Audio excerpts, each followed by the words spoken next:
जेता समुंद सागर नीर भरिया, तेते औगन हमारी। दया करहो किश मेहर उपाबो, डुबदे पत्थर तारे। परम सत्कारयोग ਸਾਹਿਬ ਸਤਿਗੁਰੂ ਸ਼੍ਰੀ ਗੁਰੂ ਗ੍ਰੰਥ ਸਾਹਿਬ ਜੀ, ਤਿੰਨਾਂ ਦੀ ਹਜ਼ੂਰੀ ਦੇ ਅੰਦਰ ਸੁਭਾਏਮਾਨ ਸਤਸੰਗੀ ਜਨੋ ਵਡਭਾਗੇ ਹਾਂ। ਸਤਿਗੁਰੂ ਜੀ ਦੀ ਮੁਬਾਰਕ ਗੋਦ ਅੰਦਰ ਬੈਠ ਕੇ ਇਤਿਹਾਸ ਨੂੰ ਵਿਚਾਰਨ ਦਾ ਸੁਭਾਗ ਸਮਾਂ ਪ੍ਰਾਪਤ ਹੋਇਆ ਹੈ। ਸੋ ਕੱਲ੍ਹ ਆਪਾਂ ਇਤਿਹਾਸ ਦੇ ਇਹਨਾਂ ਪੰਨਿਆਂ ਨੂੰ ਵਿਚਾਰਿਆ ਸੀ। ਅਹਿਮਦ ਸ਼ਾਹ ਅਬਦਾਲੀ ਦੇ ਵੱਲੋਂ ਫਰਵਰੀ 1762 ਈਸਵੀ ਦੇ ਵਿੱਚ ਸਿੱਖਾਂ ਦੇ ਉੱਪਰ ਮਲੇਰ ਕੋਟਲੇ ਦੇ ਅਸਥਾਨ 'ਤੇ ਇਸ ਇਲਾਕੇ ਦੇ ਵਿੱਚ ਹਮਲਾ ਕੀਤਾ ਜਾਂਦਾ ਹੈ। ਇਸ ਹਮਲੇ ਦੇ ਦੌਰਾਨ ਬਹੁਤ ਜ਼ਿਆਦਾ ਸਿੱਖ ਸ਼ਹੀਦ ਕਰ ਦਿੱਤੇ ਜਾਂਦੇ ਹਨ। ਅਸੀਂ ਇਸ ਹਮਲੇ ਨੂੰ ਵੱਡਾ ਘੱਲੂਘਾਰਾ ਕਹਿ ਕੇ ਯਾਦ ਕਰਦੇ ਹਾਂ। 1762 ਈਸਵੀ ਦੇ ਵਿੱਚ ਸਿੱਖ ਨਵੰਬਰ ਦੇ ਮਹੀਨੇ ਵਿੱਚ ਸਰਬੱਤ ਖਾਲਸਾ ਕਰਦੇ ਹਨ। ਦਸੰਬਰ ਮਹੀਨੇ ਦੇ ਵਿੱਚ ਸਿੱਖਾਂ ਵੱਲੋਂ ਅਹਿਮਦ ਸ਼ਾਹ ਅਬਦਾਲੀ ਦੇ ਨਾਲ ਅੰਮ੍ਰਿਤਸਰ ਤੋਂ 6 ਕਿਲੋਮੀਟਰ ਦੂਰੀ 'ਤੇ ਇੱਕ ਜੰਗ ਲੜਿਆ ਜਾਂਦਾ ਹੈ। ਇਸ ਜੰਗ ਦੇ ਦੌਰਾਨ ਅਹਿਮਦ ਸ਼ਾਹ ਅਬਦਾਲੀ ਹਾਰ ਜਾਂਦਾ ਅਤੇ ਉਹ ਰਾਤ ਦੇ ਹਨੇਰੇ ਦੇ ਵਿੱਚ ਲਾਹੌਰ ਪਹੁੰਚ ਜਾਂਦਾ। ਲਾਹੌਰ ਦੇ ਵਿੱਚ ਜਾ ਕੇ ਛੁਪ ਜਾਂਦਾ ਹੈ। ਇੱਥੋਂ ਅਹਿਮਦ ਸ਼ਾਹ ਅਬਦਾਲੀ ਦਸੰਬਰ 1762 ਈਸਵੀ ਦੇ ਵਿੱਚ ਅਫਗਾਨਿਸਤਾਨ ਚਲਿਆ ਜਾਂਦਾ। ਸਿੱਖ ਜੋ ਪੰਜਾਬ ਦੇ ਇਲਾਕੇ ਹਨ, ਸਰਹਿੰਦ ਹੈ, ਇਸ ਦੇ ਉੱਪਰ ਕਬਜ਼ਾ ਕਰ ਲੈਂਦੇ ਹਨ। ਮੋਰਿੰਡੇ ਨੂੰ ਜਿੱਤ ਲੈਂਦੇ ਹਨ ਅਤੇ ਹੋਰ ਵੀ ਇਲਾਕੇ ਹੈ ਜਿਹੜੇ ਉਹਨਾਂ ਨੂੰ ਜਿੱਤਿਆ ਜਾਂਦਾ। ਇਹ ਇਤਿਹਾਸ ਦੀ ਵਿਚਾਰ ਆਪਾਂ ਕੱਲ੍ਹ ਕੀਤੀ ਸੀ।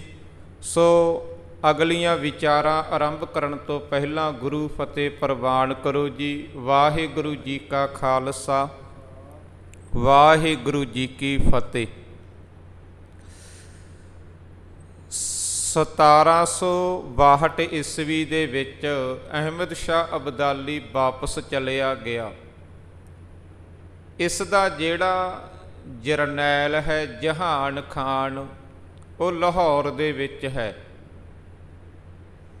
ਇਸੇ ਜਹਾਨ ਖਾਨ ਨੇ ਕਰਤਾਰਪੁਰ ਸਾਹਿਬ ਵਿਖੇ ਹਮਲਾ ਕਰਕੇ ਗੁਰਦੁਆਰਾ ਸਾਹਿਬ ਨੂੰ ਅੱਗ ਲਾਈ ਸੀ। ਇੱਥੇ ਹੀ ਇੱਕ ਸਰੂਪ ਅਗਨ ਭੇਟ ਕੀਤਾ ਗਿਆ ਸੀ ਅਤੇ ਦਰਬਾਰ ਸਾਹਿਬ ਦੀ ਇਮਾਰਤ ਨੂੰ ਨੁਕਸਾਨ ਪਹੁੰਚਾਇਆ ਸੀ।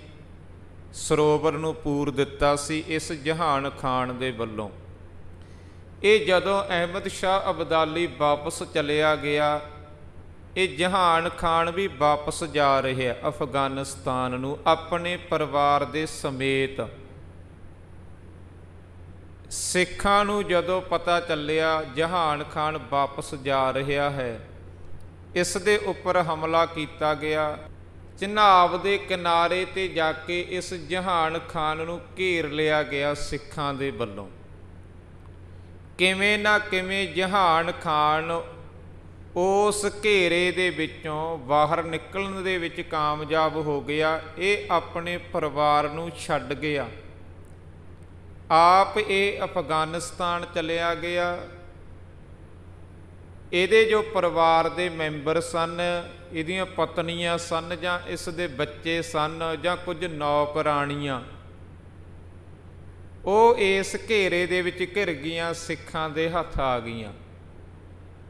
ਸਿੱਖਾਂ ਨੇ ਉਹਨਾਂ ਬੱਚਿਆਂ ਨੂੰ ਅਤੇ ਇਸ ਦੀ ਪਤਨੀ ਨੂੰ, ਜੋ ਨੌਕਰਾਣੀਆਂ ਸਨ ਨਾਲ, ਉਹਨਾਂ ਨੂੰ ਬੜੀ ਹੀ ਹਿਫਾਜ਼ਤ ਦੇ ਨਾਲ ਰੱਖਿਆ ਅਤੇ ਬਾਅਦ ਦੇ ਵਿੱਚ ਉਹਨਾਂ ਨੂੰ ਕਸ਼ਮੀਰ ਦੇ ਵਿੱਚ ਪਹੁੰਚਾਇਆ ਗਿਆ। ਇਹਦੇ ਬੱਚੇ ਨੂੰ ਜਾਂ ਇਹਦੇ ਬੱਚੇ ਹੈ, ਜੋ ਵੀ ਪਰਿਵਾਰ ਹੈ, ਉਹਨਾਂ ਨੂੰ ਬਹੁਤ ਹਿਫਾਜ਼ਤ ਨਾਲ ਰੱਖਿਆ। ਇਹ ਸਿੱਖਾਂ ਦਾ ਕਿਰਦਾਰ ਹੈ। ਤੇ ਨਹੀਂ ਤਾਂ ਅਸੀਂ ਇਤਿਹਾਸ ਦੇ ਵਿੱਚ ਪੜ੍ਹ ਕੇ ਆਏ ਹਾਂ ਕਿ ਜਦੋਂ ਗੁਰੂ ਗੋਬਿੰਦ ਸਿੰਘ ਸਾਹਿਬ ਜੀ ਦੇ ਬੱਚੇ ਵਜੀਦ ਖਾਨ ਦੇ ਹੱਥ ਲੱਗਦੇ ਹਨ, ਉਹ ਕਿਸ ਤਰ੍ਹਾਂ ਦਾ ਵਿਵਹਾਰ ਕਰਦਾ ਬੱਚਿਆਂ ਦੇ ਨਾਲ। ਤੇ ਦੂਸਰੇ ਪਾਸੇ ਜਦੋਂ ਸਿੱਖਾਂ ਦੇ ਹੱਥ ਇਹਨਾਂ ਦੇ ਬੱਚੇ ਲੱਗਦੇ ਆ ਜਾਂ ਇਹਨਾਂ ਦਾ ਪਰਿਵਾਰ, ਤੇ ਉਦੋਂ ਸਿੱਖ ਕਿਸ ਤਰ੍ਹਾਂ ਦਾ ਵਿਵਹਾਰ ਕਰਦੇ ਆ। ਇਹਦੀ ਪਤਨੀ ਨੂੰ, ਇਹਦੀਆਂ ਨੌਕਰਾਣੀਆਂ ਨੂੰ ਜਾਂ ਇਹਦੇ ਬੱਚਿਆਂ ਨੂੰ ਕੋਈ ਸਿੱਖਾਂ ਵੱਲੋਂ ਨੁਕਸਾਨ ਨਹੀਂ ਪਹੁੰਚਾਇਆ ਗਿਆ, ਸਗੋਂ ਬਹੁਤ ਹੀ ਜ਼ਿਆਦਾ ਹਿਫਾਜ਼ਤ ਦੇ ਨਾਲ ਰੱਖਿਆ ਗਿਆ। ਤੇ ਬਾਅਦ ਦੇ ਵਿੱਚ ਉਹਨਾਂ ਨੂੰ ਕਸ਼ਮੀਰ ਪਹੁੰਚਾ ਦਿੱਤਾ ਗਿਆ। ਉੱਥੋਂ ਉਹ ਅਫਗਾਨਿਸਤਾਨ ਜਾਂਦੇ ਰਹੇ। ਇਸੇ ਹੀ ਸਮੇਂ ਦੇ ਦੌਰਾਨ ਸਿੱਖਾਂ ਨੇ ਵੱਖ-ਵੱਖ ਇਲਾਕਿਆਂ ਦੇ ਉੱਪਰ ਕਬਜ਼ਾ ਕੀਤਾ, ਸਰਹਿੰਦ ਨੂੰ ਜਿੱਤਿਆ। ਤੇ ਸਰਹਿੰਦ ਦੇ ਉੱਪਰ ਜੋ ਇੱਕ ਮਿਸਲ ਹੈ ਜਿਸ ਨੂੰ ਇਹ ਇਲਾਕਾ ਸੰਭਾਇਆ ਗਿਆ, ਉਸ ਮਿਸਲ ਦੇ ਆਗੂ ਸਿੱਖਾਂ ਦੇ ਕੋਲ ਆ ਕੇ ਬੇਨਤੀ ਕਰਦੇ ਆ ਵੀ ਅਸੀਂ ਸਰਹਿੰਦ ਦੇ ਇਲਾਕੇ ਨੂੰ ਸਾਂਭਣਾ ਕੋਈ ਨਹੀਂ, ਅਸੀਂ ਨਹੀਂ ਸਰਹਿੰਦ ਦਾ ਇਲਾਕਾ ਆਪਣੇ ਅਧੀਨ ਰੱਖਣਾ, ਅਸੀਂ ਇਹਨੂੰ ਛੱਡਣਾ ਚਾਹੁੰਦੇ ਹਾਂ। ਬਾਕੀ ਦੇ ਜੋ ਸਿੱਖ ਆਗੂ ਹਨ ਉਹ ਉਹਨਾਂ ਨੂੰ ਪੁੱਛਦੇ ਆ ਵੀ ਤੁਸੀਂ ਸਰਹਿੰਦ 'ਤੇ ਕਾਬਜ਼ ਕਿਉਂ ਨਹੀਂ ਰਹਿਣਾ ਚਾਹੁੰਦੇ, ਤੁਸੀਂ ਕਿਉਂ ਇਸ ਇਲਾਕੇ ਨੂੰ ਛੱਡਣਾ ਚਾਹੁੰਦੇ ਹੋ, ਤੁਹਾਡੀ ਕੀ ਮਜਬੂਰੀ ਬਣ ਗਈ ਹੈ, ਇਲਾਕਾ ਜਿੱਤਿਆ ਹੋਇਆ ਆਪਣੇ ਅਧੀਨ ਆ, ਤੁਸੀਂ ਰਹੋ ਉੱਥੇ ਰਾਜ ਕਰੋ। ਉਹ ਜਿਹੜੀ ਮਿਸਲ ਸੀ ਉਸ ਦੇ ਆਗੂ ਕਹਿੰਦੇ ਵੀ ਅਸੀਂ ਜਦੋਂ ਸਰਹਿੰਦ ਨੂੰ ਵੇਖਦੇ ਹਾਂ ਨਾ, ਜਦੋਂ ਅਸੀਂ ਦੀਵਾਰਾਂ ਨੂੰ ਵੇਖਦੇ ਹਾਂ, ਇਮਾਰਤਾਂ ਨੂੰ ਵੇਖਦੇ ਹਾਂ, ਇੱਟਾਂ ਨੂੰ ਵੇਖਦੇ ਹਾਂ, ਤੇ ਸਾਨੂੰ ਸਾਹਿਬਜ਼ਾਦੇ ਬਹੁਤ ਜ਼ਿਆਦਾ ਚੇਤੇ ਆਉਂਦੇ ਆ। ਸਾਹਿਬਜ਼ਾਦਿਆਂ ਨੂੰ ਨੀਹਾਂ ਦੇ ਵਿੱਚ ਚਿਣਿਆ ਗਿਆ ਸੀ। ਸਾਨੂੰ ਸਰਹਿੰਦ ਦੀ ਹਰ ਇੱਕ ਇੱਟ ਦੇ ਨਾਲ ਨਫ਼ਰਤ ਹੈ। ਅਸੀਂ ਸਰਹਿੰਦ ਨੂੰ ਵਸੀ ਹੋਈ ਨਹੀਂ ਵੇਖਣਾ ਚਾਹੁੰਦੇ, ਅਸੀਂ ਤਾਂ ਉਜੜੀ ਹੋਈ ਵੇਖਣਾ ਚਾਹੁੰਦੇ ਹਾਂ, ਕਿਉਂਕਿ ਇਸ ਧਰਤੀ 'ਤੇ ਲਗਤੇ ਜਿਗਰ ਸਾਹਿਬਜ਼ਾਦੇ ਸ਼ਹੀਦ ਕੀਤੇ ਗਏ ਸਨ। ਆਖਰ ਜਦੋਂ ਉਹ ਸਿੱਖ ਨਹੀਂ ਤਿਆਰ ਹੁੰਦੇ ਸਰਹਿੰਦ ਦੇ ਵਿੱਚ ਰਹਿਣ ਦੇ ਲਈ, ਉਹ ਸਰਹਿੰਦ ਦਾ ਇਲਾਕਾ ਵੇਚ ਦਿੱਤਾ ਜਾਂਦਾ ਹੈ ਆਲਾ ਸਿੰਘ ਨੂੰ। ਆਲਾ ਸਿੰਘ ਦਾ ਪਹਿਲਾਂ ਵੀ ਆਪਾਂ ਇਤਿਹਾਸ ਦੇ ਵਿੱਚ ਜ਼ਿਕਰ ਕਰ ਚੁੱਕੇ ਹਾਂ। ਕੱਲ੍ਹ ਹੀ ਆਪਾਂ ਇਤਿਹਾਸ ਵਿੱਚ ਇਸ ਦੀ ਇੱਕ ਘਟਨਾ ਨੂੰ ਵਿਚਾਰਿਆ ਸੀ। ਇਹ ਡਬਲ ਮਾਈਂਡਡ ਬੰਦਾ ਸੀ, ਨਾ ਬਹੁਤਾ ਸਿੱਖ ਸੀ ਤੇ ਨਾ ਹੀ ਬਹੁਤਾ ਸਿੱਖਾਂ ਦੇ ਖਿਲਾਫ ਸੀ। ਇਹ ਸਮਾਂ ਵਿਚਾਰਦਾ ਸੀ। ਆਖਰ ਇਸ ਆਲਾ ਸਿੰਘ ਨੇ 25,000 ਰੁਪਈਏ ਦੇ ਵਿੱਚ ਇਹ ਸਰਹਿੰਦ ਦਾ ਸਮੁੱਚਾ ਇਲਾਕਾ ਸਿੱਖਾਂ ਦੇ ਕੋਲੋਂ ਖਰੀਦ ਲਿਆ। 1663 ਈਸਵੀ ਦੇ ਵਿੱਚ ਇੱਕ ਕਸੂਰ ਦਾ ਰਹਿਣ ਵਾਲਾ ਉਸਮਾਨ ਖਾਨ ਹੈ। ਇਹ ਉਸਮਾਨ ਖਾਨ ਇੱਕ ਬ੍ਰਾਹਮਣ ਦੇ ਘਰ ਵਾਲੀ ਨੂੰ ਉਠਾ ਕੇ ਲੈ ਗਿਆ ਧੱਕੇ ਦੇ ਨਾਲ। ਉਹ ਬ੍ਰਾਹਮਣ ਸਿੱਖਾਂ ਦੇ ਕੋਲ ਆਇਆ ਦਰਬਾਰ ਸਾਹਿਬ, ਤੇ ਉਸਨੇ ਬੇਨਤੀ ਕੀਤੀ ਵੀ ਤੁਸੀਂ ਮੇਰੀ ਰੂੜੀ ਜਾਂ ਇੱਜ਼ਤ ਨੂੰ ਬਚਾ ਸਕਦੇ ਹੋ ਤਾਂ ਕੇਵਲ ਤੁਸੀਂ ਬਚਾ ਸਕਦੇ ਹੋ। ਉਸਮਾਨ ਖਾਨ ਕਸੂਰ ਦਾ ਹਾਕਮ ਮੇਰੀ ਘਰ ਵਾਲੀ ਨੂੰ ਉਠਾ ਕੇ ਲੈ ਗਿਆ ਧੱਕੇ ਦੇ ਨਾਲ। ਉਸ ਸਮੇਂ ਹਰੀ ਸਿੰਘ ਭੰਗੀ, ਇਹ ਭੰਗੀ ਮਿਸਲ ਦਾ ਆਗੂ ਹੈ, ਇਸ ਨੇ ਹਾਮੀ ਭਰ ਦਿੱਤੀ ਵੀ ਹਾਂ ਅਸੀਂ ਤੁਹਾਡੀ ਮਦਦ ਕਰਾਂਗੇ, ਜੇਕਰ ਤੁਸੀਂ ਆਏ ਹੋ ਤੇ ਅਸੀਂ ਤੁਹਾਡੀ ਮਦਦ ਕਰਾਂਗੇ। ਇਸ ਨੂੰ ਵਿਸ਼ਵਾਸ ਦਿਵਾਇਆ ਗਿਆ, ਇਹਦੇ ਨਾਲ ਵਾਅਦਾ ਕੀਤਾ ਗਿਆ। ਜਦੋਂ ਬਾਕੀ ਦੇ ਸਿੱਖਾਂ ਨੂੰ ਪਤਾ ਲੱਗਿਆ ਵੀ ਕੋਈ ਬ੍ਰਾਹਮਣ ਆਇਆ ਹੈਗਾ, ਉਸਨੇ ਇਸ ਤਰ੍ਹਾਂ ਆ ਕੇ ਫਰਿਆਦ ਕੀਤੀ ਹੈ ਤੇ ਦੱਸਿਆ ਵੀ ਕਸੂਰ ਦਾ ਹਾਕਮ ਮੇਰੇ ਘਰ ਵਾਲੀ ਨੂੰ ਉਠਾ ਕੇ ਲੈ ਗਏ ਹੈ, ਬਾਕੀ ਦੇ ਸਿੱਖਾਂ ਨੇ ਹਰੀ ਸਿੰਘ ਭੰਗੀ ਨੂੰ ਕਹਿਆ ਸਾਨੂੰ ਕਸੂਰ 'ਤੇ ਹਮਲਾ ਨਹੀਂ ਕਰਨਾ ਚਾਹੀਦਾ, ਸਾਨੂੰ ਉਹ ਔਰਤ ਨਹੀਂ ਛਡਵਾ ਕੇ ਲਿਆਉਣੀ ਚਾਹੀਦੀ, ਕਿਉਂਕਿ ਉਸਮਾਨ ਖਾਨ ਦੇ ਕੋਲ ਬਹੁਤ ਵੱਡੀ ਤਾਕਤ ਹੈ। ਕਸੂਰ ਦੇ ਵਿੱਚ 12 ਕਿਲੇ ਬਣੇ ਹੋਏ ਸਨ ਤੇ ਉੱਥੇ ਹਮਲਾ ਕਰਨਾ ਕੋਈ ਸਿਆਣਪ ਨਹੀਂ ਹੈ। ਸਾਡਾ ਬਹੁਤਾ ਨੁਕਸਾਨ ਹੋਣਾ ਹੈ ਤੇ ਸਾਡੀ ਤਾਂ ਗਿਣਤੀ ਪਹਿਲਾਂ ਹੀ ਬਹੁਤ ਜ਼ਿਆਦਾ ਘੱਟ ਹੈ। ਸਾਨੂੰ ਉੱਥੇ ਹਮਲਾ ਨਹੀਂ ਕਰਨਾ ਚਾਹੀਦਾ। ਹਰੀ ਸਿੰਘ ਭੰਗੀ ਕਹਿੰਦਾ ਹੈ ਵੀ ਜਦੋਂ ਅਕਾਲ ਤਖਤ ਤੇ ਦਰਬਾਰ ਸਾਹਿਬ ਦੇ ਸਾਹਮਣੇ ਮੈਂ ਵਾਅਦਾ ਹੀ ਕਰ ਲਿਆ ਉਸ ਬ੍ਰਾਹਮਣ ਦੇ ਨਾਲ, ਤੇ ਸਾਨੂੰ ਉਹ ਛਡਵਾ ਕੇ ਲਿਆਉਣੀ ਚਾਹੀਦੀ ਹੈ। ਮੈਂ ਵਾਅਦਾ ਕਰ ਲਿਆ, ਮੈਂ ਉਸ ਨੂੰ ਵਿਸ਼ਵਾਸ ਦਿਵਾਇਆ ਵੀ ਅਸੀਂ ਤੇਰੀ ਮਦਦ ਕਰਾਂਗੇ। ਕੁਝ ਸਿੱਖ ਕਹਿੰਦੇ ਆ ਵੀ ਇਹ ਸਿਆਣਪ ਨਹੀਂ ਹੈ, ਨੁਕਸਾਨ ਜ਼ਿਆਦਾ ਹੋਵੇਗਾ। ਆਖਰ ਫਿਰ ਫੈਸਲਾ ਕੀਤਾ ਜਾਂਦਾ ਹੈ। ਸਿੱਖ 2 ਹਿੱਸਿਆਂ ਦੇ ਵਿੱਚ ਵੰਡੇ ਜਾਂਦੇ ਆ। ਕੁਝ ਕਹਿੰਦੇ ਛਡਵਾ ਕੇ ਲਿਆਉਣੀ ਹੈ, ਕੁਝ ਕਹਿੰਦੇ ਵੀ ਨਹੀਂ ਜਾਣਾ ਚਾਹੀਦਾ। ਫਿਰ ਇੱਕ ਫੈਸਲਾ ਲਿਆ ਜਾਂਦਾ ਵੀ ਅਰਦਾਸ ਕਰਕੇ ਸ੍ਰੀ ਗੁਰੂ ਗ੍ਰੰਥ ਸਾਹਿਬ ਜੀ ਤੋਂ ਮੁੱਖ ਵਾਕ ਲਿਆ ਜਾਣਾ ਚਾਹੀਦਾ। ਮੁੱਖ ਵਾਕ ਨੂੰ ਵਿਚਾਰਨਾ ਚਾਹੀਦਾ। ਗੁਰੂ ਸਾਨੂੰ ਦੱਸੇਗਾ ਵੀ ਸਾਨੂੰ ਜਾਣਾ ਚਾਹੀਦਾ ਜਾਂ ਨਹੀਂ ਜਾਣਾ ਚਾਹੀਦਾ।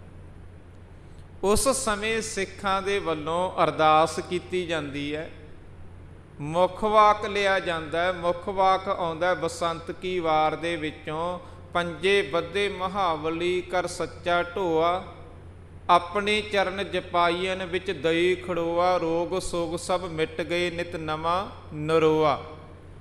ਆਖਰ ਸਿੱਖ ਇਹ ਮੁੱਖ ਵਾਕ ਲੈ ਕੇ ਕਸੂਰ ਤੇ ਹਮਲਾ ਕਰਨ ਤੋਂ ਪਹਿਲਾਂ ਇੱਕ ਹੋਰ ਤਰੀਕਾ ਅਪਣਾਉਂਦੇ ਆ ਵੀ ਜੇਕਰ ਅਸੀਂ ਉੱਥੇ ਹਮਲਾ ਕੀਤਾ ਤਾਂ ਸਾਡਾ ਨੁਕਸਾਨ ਹੋ ਸਕਦਾ। ਪਹਿਲਾਂ ਸਾਨੂੰ ਕੁਝ ਭੇਤ ਲੈ ਲੈਣੇ ਚਾਹੀਦੇ ਆ। ਉੱਥੇ ਜਾ ਕੇ ਕੁਝ ਸਿੱਖ ਵਪਾਰੀ ਬਣ ਕੇ ਕਸੂਰ ਦੇ ਵਿੱਚ ਜਾਂਦੇ ਆ। ਉਹ ਉੱਥੇ ਤੁਰ ਫਿਰ ਕੇ ਸਾਰੇ ਏਰੀਏ ਨੂੰ ਵੇਖਦੇ ਆ ਵੀ ਕਿੱਥੋਂ ਦੀ ਹਮਲਾ ਕੀਤਾ ਜਾਣਾ ਚਾਹੀਦਾ। ਉਸਮਾਨ ਖਾਨ ਕਿਹੜੇ ਕਿਲੇ ਦੇ ਵਿੱਚ ਰਹਿੰਦਾ, ਕਿੱਥੇ ਕਿੱਥੇ ਇਹਨਾਂ ਦੀਆਂ ਫੌਜਾਂ ਤੈਨਾਤ ਹੁੰਦੀਆਂ, ਕਿਹੜੇ ਮੌਸਮ ਦੇ ਵਿੱਚ ਹਮਲਾ ਕਰਨਾ ਚਾਹੀਦਾ। ਸਾਰੀਆਂ ਗੱਲਾਂ ਨੂੰ ਵਾਚਿਆ ਜਾਂਦਾ। ਉਹ ਵਪਾਰੀ ਜਿਹੜੇ ਸਿੱਖ ਬਣ ਕੇ ਗਏ ਆ ਵਾਪਸ ਆਉਂਦੇ ਆ, ਉਹ ਸਾਰੀ ਗੱਲਬਾਤ ਦੱਸਦੇ ਆ। ਉਸ ਤੋਂ ਬਾਅਦ ਹਮਲਾ ਕੀਤਾ ਜਾਂਦਾ। ਉਸਮਾਨ ਖਾਨ ਨੂੰ ਹਰਾ ਦਿੱਤਾ ਜਾਂਦਾ। ਭਾਵੇਂ ਕਿ ਕਸੂਰ ਦੇ ਵਿੱਚ ਇੰਨੇ ਜ਼ਿਆਦਾ ਕਿਲੇ ਸਨ, ਪਰ ਫਿਰ ਵੀ ਉਸਮਾਨ ਖਾਨ ਦੀਆਂ ਫੌਜਾਂ ਹਾਰ ਗਈਆਂ ਸਿੱਖਾਂ ਦੇ ਹੱਥੋਂ। ਸਿੱਖ ਗਿਣਤੀ ਵਿੱਚ ਥੋੜ੍ਹੇ ਸਨ। ਉਹਦਾ ਕਾਰਨ ਕੀ ਸੀ? ਉਹਦੇ ਕਾਰਨ 1-2 ਹਨ। ਇੱਕ ਤਾਂ ਉਸ ਸਮੇਂ ਗਰਮੀ ਬਹੁਤ ਜ਼ਿਆਦਾ ਸੀ ਤੇ ਉਹ ਜੋ ਫੌਜ ਦੇ ਬੰਦੇ ਸਨ ਉਹ ਤਹਿਖਾਨਿਆਂ ਦੇ ਵਿੱਚ ਬੈਠੇ ਸਨ। ਜੋ ਤਹਿਖਾਨੇ ਬਣੇ ਹੁੰਦੇ ਆ ਕਿਲਿਆਂ ਦੇ ਵਿੱਚ, ਅਵੇਸਲੇ ਸਨ। ਤੇ ਦੂਸਰਾ ਉਸ ਸਮੇਂ ਰੋਜ਼ੇ ਚੱਲਦੇ ਸਨ ਤੇ ਰੋਜ਼ਿਆਂ ਦੇ ਵਿੱਚ ਜੋ ਕੋਈ ਵੀ ਮੁਸਲਮਾਨ ਵੀਰ ਹੈ ਉਹ ਸਵੇਰੇ ਜਦੋਂ ਇੱਕ ਵਾਰੀ ਪ੍ਰਸ਼ਾਦਾ ਛਕ ਲਿਆ, ਫਿਰ ਬਾਅਦ ਦੇ ਵਿੱਚ ਜਦੋਂ ਸੂਰਜ ਅਸਤ ਹੋ ਗਿਆ ਬਾਅਦ ਦੇ ਵਿੱਚ ਭੋਜਨ ਛਕਣਾ ਹੁੰਦਾ। ਸਾਰਾ ਦਿਨ ਪਾਣੀ 'ਤੇ ਗੁਜ਼ਾਰਾ ਕਰਨਾ ਹੁੰਦਾ। ਰੋਜ਼ਿਆਂ ਦੇ ਵਿੱਚ ਕੋਈ ਵੀ ਕੰਮ ਨਹੀਂ ਹੁੰਦਾ। ਇੱਕ ਗਰਮੀ ਦੇ ਦਿਨ ਹੁੰਦੇ ਆ। ਇੱਕ ਕਾਰਨ ਇਹ ਵੀ ਬਣ ਗਿਆ ਵੀ ਉਹਨਾਂ ਨੇ ਰੋਜ਼ੇ ਰੱਖੇ ਹੋਏ ਸਨ। ਸਿੱਖਾਂ ਦੀ ਜਿੱਤ ਤਾਂ ਹੋਈ। ਆਖਰ ਇਸ ਔਰਤ ਨੂੰ ਵੀ ਸਿੱਖਾਂ ਨੇ ਉੱਥੋਂ ਛਡਵਾ ਕੇ ਲੈ ਕੇ ਆਂਦਾ। 1763 ਈਸਵੀ ਦੀ ਇਹ ਘਟਨਾ। 1763 ਈਸਵੀ ਦੇ ਵਿੱਚ ਹੀ ਇੱਕ ਘਟਨਾ ਹੋਰ ਘਟਦੀ ਹੈ। ਚੜਤ ਸਿੰਘ ਸ਼ੁਕਰ ਚੱਕੀਆ ਕੁਝ ਸਿੱਖਾਂ ਨੂੰ ਨਾਲ ਲੈ ਕੇ ਰੋਹਤਾਸ ਦੇ ਕਿਲੇ ਦੇ ਉੱਪਰ ਹਮਲਾ ਕਰਦਾ ਹੈ। ਰੋਹਤਾਸ ਦੇ ਕਿਲੇ ਦੇ ਉੱਪਰ ਜਦੋਂ ਹਮਲਾ ਕੀਤਾ ਜਾਂਦਾ, ਉੱਥੋਂ ਦਾ ਜਿਹੜਾ ਹਾਕਮ ਹੈ ਉਹ ਸਫਦਰ ਖਾਨ ਹੈਗਾ। ਆਖਰ ਇਸ ਸਫਦਰ ਖਾਨ ਨੂੰ ਹਰਾ ਦਿੱਤਾ ਜਾਂਦਾ ਸਿੱਖਾਂ ਦੇ ਵੱਲੋਂ ਤੇ ਇਸ ਨੂੰ ਗ੍ਰਿਫਤਾਰ ਵੀ ਕਰ ਲਿਆ ਜਾਂਦਾ। ਰੋਹਤਾਸ ਦੇ ਕਿਲੇ ਨੂੰ ਜਿੱਤਿਆ ਜਾਂਦਾ 1763 ਈਸਵੀ ਦੇ ਵਿੱਚ। ਜਦੋਂ ਸਿੱਖਾਂ ਨੇ ਰੋਹਤਾਸ ਦੇ ਕਿਲੇ ਨੂੰ ਵੀ ਜਿੱਤ ਲਿਆ ਤੇ ਉਸ ਸਮੇਂ ਇੱਕ ਸਰਬੁਲੰਦ ਖਾਨ ਕਸ਼ਮੀਰ ਦਾ ਰਹਿਣ ਵਾਲਾ ਹੈ। ਇਸ ਨੂੰ ਪਤਾ ਚੱਲਦਾ ਵੀ ਸਿੱਖਾਂ ਦੇ ਇੰਨੇ ਵੱਡੇ ਹੌਸਲੇ, ਉਹਨਾਂ ਨੇ ਕਿੰਨੇ ਹੀ ਇਲਾਕਿਆਂ 'ਤੇ ਕਬਜ਼ਾ ਕਰ ਲਿਆ। ਇੱਥੋਂ ਤੱਕ ਕਿ ਕਸੂਰ ਨੂੰ ਵੀ ਜਿੱਤਿਆ ਹੈਗਾ, ਉਸਮਾਨ ਖਾਨ ਨੂੰ ਹਰਾਇਆ ਹੈਗਾ, ਤੇ ਹੁਣ ਰੋਹਤਾਸ ਦੇ ਕਿਲੇ ਦੇ ਉੱਪਰ ਵੀ ਜਿੱਤ ਪ੍ਰਾਪਤ ਕਰ ਲਈ ਹੈ। ਇਸ ਤਰ੍ਹਾਂ ਤਾਂ ਸਿੱਖ ਅੱਗੇ ਦੀ ਅੱਗੇ ਵੱਧਦੇ ਜਾਣਗੇ, ਇਹਨਾਂ ਦੇ ਹੌਸਲੇ ਬੁਲੰਦ ਹੁੰਦੇ ਜਾਣਗੇ, ਤੇ ਸਰਬੁਲੰਦ ਖਾਨ ਆਪਣੀ 12-13 ਹਜ਼ਾਰ ਦੀ ਫੌਜ ਲੈ ਕੇ ਸਿੱਖਾਂ ਦੇ ਨਾਲ ਇੱਕ ਜੰਗ ਕਰਦਾ ਹੈ ਕਟਕ ਦਰਿਆ ਦੇ ਕਿਨਾਰੇ 'ਤੇ। ਇੱਥੇ ਚੜ੍ਹਤ ਸਿੰਘ ਸ਼ੁਕਰ ਚੱਕੀਆ ਦੀ ਅਗਵਾਈ ਦੇ ਵਿੱਚ ਸਿੱਖ ਇੰਨੇ ਵਧੀਆ ਤਰੀਕੇ ਨਾਲ ਜੰਗ ਕਰਦੇ ਹੈ, ਇਹ ਸਰਬੁਲੰਦ ਖਾਨ ਹਾਰ ਜਾਂਦਾ ਜੰਗ ਦੇ ਵਿੱਚ। ਤੇ ਸਰਬੁਲੰਦ ਖਾਨ ਨੂੰ ਜੋ ਚੜ੍ਹਤ ਸਿੰਘ ਸ਼ੁਕਰ ਚੱਕੀਆ ਸਿੱਖ ਹਨ ਉਹ ਕੈਦੀ ਬਣਾ ਲੈਂਦੇ ਹੈ, ਤੇ ਰੋਹਤਾਸ ਦੇ ਕਿਲੇ ਦੇ ਵਿੱਚ ਇਸ ਨੂੰ ਬੰਦ ਕਰ ਦਿੱਤਾ ਜਾਂਦਾ ਹੈ। ਸਰਬੁਲੰਦ ਖਾਨ ਨੂੰ ਸਿੱਖਾਂ ਨੇ ਕੈਦੀ ਕਿਉਂ ਬਣਾਇਆ? ਕਿਉਂਕਿ ਸਰਬੁਲੰਦ ਖਾਨ ਅਹਿਮਦ ਸ਼ਾਹ ਅਬਦਾਲੀ ਦਾ ਸਕਾ ਚਾਚਾ ਹੈਗਾ ਰਿਸ਼ਤੇਦਾਰੀ ਦੇ ਵਿੱਚ। ਸਿੱਖ ਕਹਿੰਦੇ, ਚੜ੍ਹਤ ਸਿੰਘ ਸ਼ੁਕਰ ਚੱਕੀਆ ਕਹਿੰਦਾ ਵੀ ਅਸੀਂ ਤੁਹਾਨੂੰ ਸਿਰਫ ਕੈਦੀ ਬਣਾ ਕੇ ਰੱਖਾਂਗੇ, ਅਸੀਂ ਤੁਹਾਡੇ ਤੇ ਕੋਈ ਤਸੱਦਦ ਨਹੀਂ ਕਰਾਂਗੇ, ਤੁਹਾਨੂੰ ਅਸੀਂ ਜੇਲ੍ਹ ਦੇ ਵਿੱਚ ਜੋ ਇੱਕ ਰਾਜਨੀਤਿਕ ਆਗੂ ਨੂੰ ਸਾਰੀਆਂ ਸੁੱਖ ਸਹੂਲਤਾਂ ਮਿਲਦੀਆਂ ਉਹ ਸਾਰੀਆਂ ਦਿੱਤੀਆਂ ਜਾਣਗੀਆਂ, ਰੱਖਾਂਗੇ ਅਸੀਂ ਤੁਹਾਨੂੰ ਬੜੀ ਹੀ ਹਿਫਾਜ਼ਤ ਨਾਲ, ਵਧੀਆ ਤਰੀਕੇ ਨਾਲ, ਤੁਹਾਨੂੰ ਕੋਈ ਤਕਲੀਫ ਨਹੀਂ ਆਉਣ ਦਿੱਤੀ ਜਾਵੇਗੀ, ਪਰ ਰੱਖਾਂਗੇ ਕੈਦੀ ਬਣਾ ਕੇ। ਉਹ ਸਿਰਫ ਇਸ ਕਰਕੇ ਰੱਖਣਾ ਚਾਹੁੰਦੇ ਆ ਵੀ ਤੂੰ ਅਹਿਮਦ ਸ਼ਾਹ ਅਬਦਾਲੀ ਦਾ ਚਾਚਾ ਹੈ, ਤੇ ਅਸੀਂ ਉਹਨੂੰ ਦੱਸਣਾ ਚਾਹੁੰਦੇ ਆ ਵੀ ਤੇਰਾ ਚਾਚਾ ਸਾਡੀ ਕੈਦ ਦੇ ਵਿੱਚ ਹੈ, ਅਸੀਂ ਸਿਰਫ ਉਸ ਨੂੰ ਦੱਸਣਾ ਚਾਹੁੰਦੇ ਆ। ਇਹ ਸਰਬੁਲੰਦ ਖਾਨ ਚੜ੍ਹਤ ਸਿੰਘ ਸ਼ੁਕਰ ਚੱਕੀਆ ਨੂੰ ਇੱਕ ਗੱਲ ਕਹਿੰਦਾ ਵੀ ਤੁਸੀਂ ਮੈਨੂੰ ਕੈਦੀ ਨਾ ਬਣਾਓ, ਮੈਨੂੰ ਜੇਲ੍ਹ ਦੇ ਵਿੱਚ ਬੰਦ ਕਰਕੇ ਨਾ ਰੱਖੋ, ਕਿਉਂਕਿ ਆਉਣ ਵਾਲੇ ਸਮੇਂ ਦੇ ਵਿੱਚ ਮੈਂ ਇਸ ਇਲਾਕੇ ਦਾ ਬਾਦਸ਼ਾਹ ਹੋਣਾ ਹੈ। ਅਹਿਮਦ ਸ਼ਾਹ ਅਬਦਾਲੀ ਬਹੁਤ ਵੱਡੀ ਤਾਕਤ ਹੈ, ਉਹ ਮੈਨੂੰ ਇਸ ਇਲਾਕੇ ਦਾ ਬਾਦਸ਼ਾਹ ਬਣਾਵੇਗਾ। ਜੇਕਰ ਤੁਸੀਂ ਮੈਨੂੰ ਆਜ਼ਾਦ ਕਰ ਦਿੰਦੇ ਹੋ, ਤੇ ਜਦੋਂ ਮੈਂ ਬਾਦਸ਼ਾਹ ਬਣ ਗਿਆ, ਚੜ੍ਹਤ ਸਿੰਘ ਸ਼ੁਕਰ ਚੱਕੀਏ ਨੂੰ ਕਹਿੰਦਾ ਵੀ ਮੈਂ ਤੁਹਾਨੂੰ ਸੂਬੇਦਾਰ ਬਣਾ ਦਾਂਗਾ। ਚੜ੍ਹਤ ਸਿੰਘ ਸ਼ੁਕਰ ਚੱਕੀਆ ਕਹਿੰਦਾ ਵੀ ਅਸਲ ਦੇ ਵਿੱਚ ਅਸੀਂ ਨਾ ਸੂਬੇਦਾਰੀਆਂ ਜਾਂ ਨਵਾਬੀਆਂ ਇਹ ਥਾਲ ਦੇ ਵਿੱਚ ਪਰੋਸੀਆਂ ਹੋਈਆਂ ਨਹੀਂ ਲੈਂਦੇ, ਕਿਸੇ ਦੀ ਅਧੀਨਗੀ ਕਰਕੇ, ਕਿਸੇ ਦੀ ਗੁਲਾਮੀ ਕਰਕੇ ਅਸੀਂ ਕੋਈ ਅਹੁਦਾ ਪ੍ਰਾਪਤ ਨਹੀਂ ਕਰਨਾ ਚਾਹੁੰਦੇ। ਅਸੀਂ ਤਾਂ ਜਿਸ ਤਰੀਕੇ ਨਾਲ ਜ਼ਿੰਦਗੀ ਗੁਜ਼ਾਰ ਰਹੇ ਹਾਂ ਨਾ, ਜੰਗਲਾਂ ਦੇ ਵਿੱਚ ਘੋੜਿਆਂ ਦੀਆਂ ਕਾਠੀਆਂ ਦੇ ਉੱਪਰ, ਸਾਡੇ ਕੱਪੜੇ ਵੀ ਕੋਈ ਬਹੁਤੇ ਚੰਗੇ ਨਹੀਂ ਪਾਏ ਹੋਏ, ਭੋਜਨ ਵੀ ਸਾਨੂੰ ਕੋਈ ਬਹੁਤਾ ਚੰਗਾ ਨਹੀਂ ਮਿਲਦਾ, ਜਿਹੜੀ ਅਸੀਂ ਇਸ ਤਰੀਕੇ ਦੇ ਨਾਲ ਰਹਿ ਕੇ ਜਿਹੜਾ ਰਾਜ ਹਾਸਲ ਕਰਾਂਗੇ ਨਾ, ਅਸੀਂ ਉਸ ਰਾਜ ਨੂੰ ਵਧੀਆ ਸਮਝਾਂਗੇ, ਕਿਸੇ ਦਾ ਪਰੋਸਿਆ ਹੋਇਆ ਰਾਜ ਨਹੀਂ ਅਸੀਂ ਲੈਣਾ ਚਾਹੁੰਦੇ, ਸਾਨੂੰ ਸੂਬੇਦਾਰੀਆਂ ਨਹੀਂ ਚਾਹੀਦੀਆਂ। ਫਿਰ ਇਹ ਜੋ ਸਰਬੁਲੰਦ ਖਾਨ ਹੈ, ਇਹ ਇੱਕ ਹੋਰ ਗੱਲ ਕਹਿੰਦਾ ਚੜ੍ਹਤ ਸਿੰਘ ਸ਼ੁਕਰ ਚੱਕੀ ਨੂੰ, ਕਹਿੰਦਾ ਫਿਰ ਤੁਸੀਂ ਖਾਲਸੇ ਨੂੰ ਤਾਂ ਪਿਆਰ ਕਰਦੇ ਹੋਵੋਗੇ ਨਾ, ਆਪਣੀ ਕੌਮ ਨੂੰ। ਚੜ੍ਹਤ ਸਿੰਘ ਕਹਿੰਦਾ ਵੀ ਹਾਂ ਉਹ ਤਾਂ ਬਹੁਤ ਜ਼ਿਆਦਾ ਕਰਦੇ ਹਾਂ, ਅਸੀਂ ਸਮੁੱਚੇ ਖਾਲਸੇ ਨੂੰ ਪਿਆਰ ਕਰਦੇ ਹਾਂ। ਇਹ ਸਰਬੁਲੰਦ ਖਾਨ ਕਹਿੰਦਾ ਵੀ ਜੇ ਤੁਸੀਂ ਖਾਲਸੇ ਨੂੰ ਪਿਆਰ ਕਰਦੇ ਹੋ, ਤੁਸੀਂ ਮੈਨੂੰ ਵੈਸੇ ਹੀ ਆਜ਼ਾਦ ਕਰ ਦਿਓ, ਤੁਹਾਡੀ ਕਿੰਨੀ ਅਮੇਜ਼ ਬਣੇਗੀ, ਕਿੰਨੀ ਵਡਿਆਈ ਹੋਵੇਗੀ ਇਤਿਹਾਸ ਦੇ ਵਿੱਚ ਵੀ ਸਿੱਖ ਕਿੰਨੇ ਨਿਰਵੈਰ ਸਨ, ਵੀ ਸਿੱਖਾਂ ਨੇ ਅਹਿਮਦ ਸ਼ਾਹ ਅਬਦਾਲੀ ਦੇ ਚਾਚੇ ਨੂੰ ਬਿਨਾਂ ਕੁਝ ਕਹਿਆ, ਬਿਨਾਂ ਤਸੀਹੇ ਦਿੱਤਿਆਂ ਆਜ਼ਾਦ ਕਰ ਦਿੱਤਾ, ਤੁਹਾਡੀ ਕਿੰਨੀ ਵਡਿਆਈ ਹੋਵੇਗੀ। ਚੜ੍ਹਤ ਸਿੰਘ ਸ਼ੁਕਰ ਚੱਕੀਆ ਕਹਿੰਦਾ ਇੱਥੇ ਵੀ ਤੁਸੀਂ ਗਲਤ ਹੋ, ਜਿਹੜਾ ਸਿੱਖ ਹੈ ਨਾ, ਜਿਹੜਾ ਖਾਲਸਾ ਹੈ, ਉਹ ਆਪਣੀ ਵਡਿਆਈ ਤਾਂ ਕਰਵਾਉਣੀ ਨਹੀਂ ਚਾਹੁੰਦਾ, ਉਹ ਤਾਂ ਇਹ ਚਾਹੁੰਦਾ ਵੀ ਮੇਰੇ ਗੁਰੂ ਦੀ ਵਡਿਆਈ ਹੋਵੇ। ਤੁਧ ਆਗੈ ਅਰਦਾਸ ਹਮਾਰੀ, ਜੀਓ ਪਿੰਡ ਸਭ ਤੇਰਾ, ਕਹੋ ਨਾਨਕ ਸਭ ਤੇਰੀ ਵਡਿਆਈ। ਕੋਈ ਨਾਂ ਨਾ ਜਾਣੈ ਮੇਰਾ। ਸਿੱਖ ਤਾਂ ਇਹ ਚਾਹੁੰਦਾ ਹੈਗਾ। ਇੱਥੇ ਵੀ ਤੁਸੀਂ ਗਲਤ ਹੋ। ਅਸੀਂ ਜੋ ਕਿ ਇਸ ਤਰੀਕੇ ਨਾਲ ਆਪਣੀ ਵਡਿਆਈ ਕਰਵਾਉਣ ਦੇ ਲਈ ਤੁਹਾਨੂੰ ਆਜ਼ਾਦ ਨਹੀਂ ਕਰ ਸਕਦੇ। ਆਖਰ ਸਿੱਖਾਂ ਨੇ ਇਸ ਨੂੰ ਰੋਹਤਾਸ ਦੇ ਕਿਲੇ ਦੇ ਵਿੱਚ ਕੈਦੀ ਬਣਾ ਕੇ ਰੱਖਿਆ। ਇਹਨੂੰ ਸਾਰੀਆਂ ਸੁੱਖ ਸਹੂਲਤਾਂ ਦਿੱਤੀਆਂ ਗਈਆਂ। ਇੱਕ ਰਾਜਨੀਤਿਕ ਆਗੂ ਹੈ, ਇੱਕ ਅਪਰਾਧੀ ਆਗੂ ਹੁੰਦਾ। ਅਪਰਾਧੀ ਆਗੂ ਦੇ ਨਾਲ ਬੁਰਾ ਵਿਵਹਾਰ ਕੀਤਾ ਜਾਂਦਾ, ਪਰ ਇਹ ਰਾਜਨੀਤਿਕ ਆਗੂ ਹੈ, ਇਹ ਰਾਜਨੀਤਿਕ ਕੈਦੀ ਹੈਗਾ। ਇਸ ਕਰਕੇ ਸਿੱਖਾਂ ਨੇ ਇਹਦੇ ਨਾਲ ਵਿਵਹਾਰ ਚੰਗਾ ਕੀਤਾ, ਪਰ ਇਹਨੂੰ ਬਣਾ ਕੇ ਕੈਦੀ ਰੱਖਿਆ ਵੀ ਤਾਂ ਕਿ ਅਹਿਮਦ ਸ਼ਾਹ ਅਬਦਾਲੀ ਨੂੰ ਪਤਾ ਹੋਣਾ ਚਾਹੀਦਾ ਵੀ ਤੁਹਾਡਾ ਚਾਚਾ ਸਾਡੀ ਕੈਦ ਦੇ ਵਿੱਚ ਹੈ। ਜਿਹੜੀ ਕੌਮ ਦੇ ਬਾਰੇ ਤੂੰ ਕਦੇ ਇਹ ਗੱਲ ਕਹਿ ਕੇ ਗਿਆ ਸੀ ਵੀ ਇਹ ਤਾਂ ਕਦੇ ਵੀ ਹੁਣ ਆਪਣੇ ਪੈਰਾਂ 'ਤੇ ਖੜੇ ਨਹੀਂ ਹੋਣਗੇ। ਜਦੋਂ ਇਸ ਗੱਲ ਦਾ ਪਤਾ ਅਹਿਮਦ ਸ਼ਾਹ ਅਬਦਾਲੀ ਨੂੰ ਚੱਲਦਾ ਹੈ ਵੀ ਸਿੱਖਾਂ ਨੇ ਮੇਰੇ ਸਕੇ ਚਾਚੇ ਨੂੰ ਕੈਦੀ ਬਣਾ ਕੇ ਰੱਖਿਆ ਹੋਇਆ ਰੋਹਤਾਸ ਦੇ ਕਿਲੇ ਦੇ ਵਿੱਚ, 1764 ਈਸਵੀ ਦੇ ਵਿੱਚ ਉਹ ਹਮਲਾ ਕਰਦਾ ਸਿੱਖਾਂ ਦੇ ਉੱਪਰ ਦੁਬਾਰੇ। ਉਹ ਸਿੱਖਾਂ ਨੂੰ ਇਸ ਵਾਰੀ ਵੀ ਖਤਮ ਕਰਨਾ ਚਾਹੁੰਦਾ। ਉਹ ਦਰਬਾਰ ਸਾਹਿਬ ਆਇਆ, ਅੰਮ੍ਰਿਤਸਰ 'ਤੇ ਹਮਲਾ ਕੀਤਾ।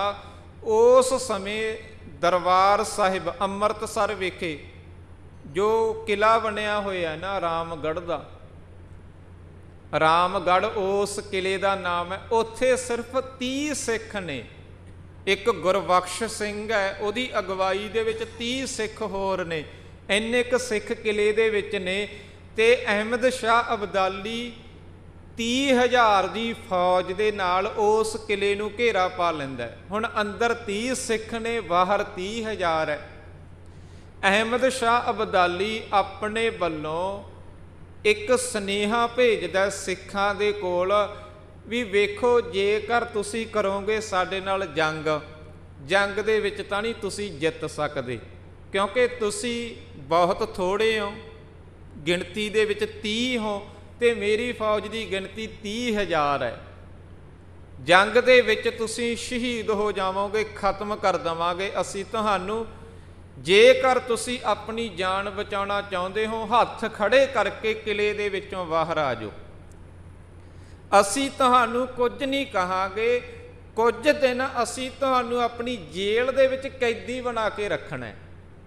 ਅਹਿਮਦ ਸ਼ਾਹ ਅਬਦਾਲੀ ਦੇ ਮਨ ਦੀ ਭਾਵਨਾ ਇਹ ਹੈ ਵੀ ਸਿੱਖਾਂ ਨੇ ਮੇਰੇ ਚਾਚੇ ਨੂੰ ਕੈਦੀ ਬਣਾ ਕੇ ਰੱਖਿਆ ਤੇ ਮੈਂ ਇਸ ਦੇ ਬਦਲੇ ਦੇ ਵਿੱਚ ਸਿੱਖਾਂ ਨੂੰ ਕੈਦੀ ਬਣਾ ਕੇ ਰੱਖਾਂਗਾ। ਪਰ ਗੁਰਬਖਸ਼ ਸਿੰਘ ਉਸ ਸਮੇਂ ਜਵਾਬ ਭੇਜਦਾ ਵੀ ਇਹ ਤਾਂ ਸਾਡੇ ਕਿਰਦਾਰ ਦੇ ਵਿੱਚ ਨਹੀਂ ਹੈ ਕਿ ਅਸੀਂ ਦੁਸ਼ਮਣ ਤੋਂ ਡਰ ਕੇ ਹੱਥ ਖੜੇ ਕਰਕੇ ਬਾਹਰ ਆਈਏ। ਅਸੀਂ ਜੰਗ ਕਰਾਂਗੇ, ਸਾਨੂੰ ਪਤਾ ਹੈ ਅਸੀਂ ਜੰਗ ਦੇ ਵਿੱਚ ਹਾਰ ਵੀ ਜਾਣਾ।